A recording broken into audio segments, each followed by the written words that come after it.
भामाशाह ने पैसा दिया और जाकर के फिर से एक बार लड़ाई लड़ी और जितनी भी मुसलमानों की, मुगलों की वहाँ चौकियाँ थी मेवाड़ के अंदर, उन छावनियों को ध्वस्त करने का काम किया और जीत हासिल की।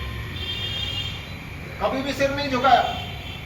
निरंतर 1500 साल से हमारे पुरखे लड़ते रहे, मुसलमानों से संघर्ष करते रहे और इस संघर्ष के अंदर बलिदान हुआ, लेकिन इस्लाम को कभी भी चैन से बैठने नहीं दिया, जिसके कारण से हम सब लोग आज हिंदू हैं। कभी नहीं डरे। इस्लाम से संघर्ष में 45 करोड़ हमारे पुरखों का बलिदान हुआ। कितने? 45 करोड़। और 200 वर्ष तक मुसलमान अंग्रेजों से संघर्ष किया, 5 करोड़ हिंदुओं का बलिदान हुआ। यानी 50 करोड़ हमारे पुरखे इस्लाम और ईसाइयत से संघर्ष में लड़ते हुए बलिदान हुए, तब जाकर के ये भारतवर्ष बचा। और आज भी इसे तोड़ने का षड्यंत्र चल रहा है। 30 वर्ष के अंदर ऐसी स्थिति बनने वाली है कि इन मुसलमानों की संख्या 35% इस देश के अंदर होगी तो हमारे हाथ से भारत निकल जाएगा। इतिहास गवाह है, जहां भी 30-35% हुई वो निकल गया हिस्सा। 35% पर सरकार बन जाती है, जहां इनकी सरकार बनेगी तो क्या हाल होने वाला है, और इसका किसी राजनेता का इस तरफ ध्यान नहीं है। 35% पर सरकार बदल जाती है और वो इसी काम में लगे हुए हैं। अगर जनसंख्या नियंत्रण का कानून सरकार नहीं लाई तो आने वाले समय में बहुत भयानक स्थिति इस देश की होने वाली है। तो साथियों, इस सब पर विचार करना चाहिए कि हम सब लोग क्या कर सकते हैं। हिंदू समाज को संगठित करके इस देश को बचाने का काम हमें करना पड़ेगा। जिन पुरखों के वंशज हैं, जिन्होंने हमेशा लड़ाई लड़ी, इस देश के लिए संघर्ष किया, बलिदान हो गए, हजारों रानियां अपनी आन बान शान के लिए आग में जलकर शहीद हो गई। एक उंगली जला करके देख लो, पूरी की पूरी जल गई, हजारों की हजारों, कई बार, अपनी आन बान आबरू को बचाने के लिए। लेकिन आज किसी को चिंता नहीं है। अब अखंड भारत, जब हम सब लोग संकल्प लेंगे, विचार करेंगे, तब अखंड भारत बनने वाला है।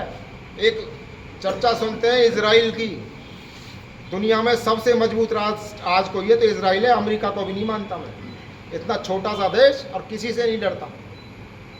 एक आदमी को मारोगे तो 10 मार के आता है। वो 2000 साल पहले इजराइलियों से उनका देश छिन गया था। 2000 साल तक घूमते रहे बिना देश के, सारी दुनिया में भटकते रहे, लेकिन हर बार जब भी मिलते थे तो हर एक बार एक संकल्प लेते थे कि अगले बरस यरूशलेम में, जब भी मिलते थे अगले बरस यरूशलेम में। 2000 साल तक यही प्रयास उनका रहा और 1948 के अंदर इसी संकल्प के जरिए इजराइल उन्होंने एक मजबूत राष्ट्र बनाया। जब इजराइल जैसा मजबूत राष्ट्र बन सकता है तो भारत दोबारा अखंड क्यों नहीं हो सकता? लेकिन इजराइल जैसे संकल्प की जरूरत है। हमें भी विचार करना होगा। अगले वर्ष पाकिस्तान, रावलपिंडी, पेशावर में, काबुल, कंधार में, ये सब हमें वापस मिलने चाहिए। इसके लिए संघर्ष करना पड़ेगा।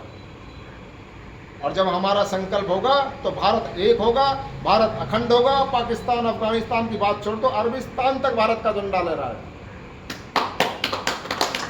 माता ढाकेश्वरी का मंदिर भी हमारा होगा, बाबा कटासराज का मंदिर भी हमारा होगा, ननकाना साहिब भी हमारा होगा, माता ढाकेश्वरी का मंदिर भी होगा और अरबिस्तान के अंदर मक्केश्वर महादेव का मंदिर भी हमारा होगा। जय श्री राम।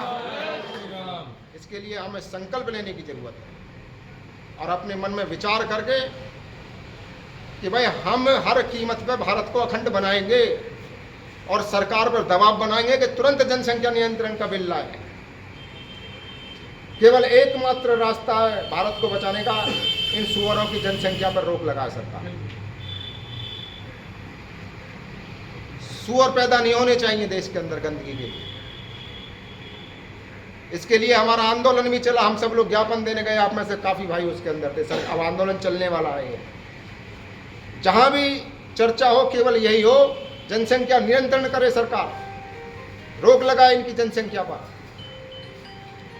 और हम सब लोग जब भी मिले, जिससे भी मिले, भाई धर्म और समाज के लिए संगठित हो भाइयों।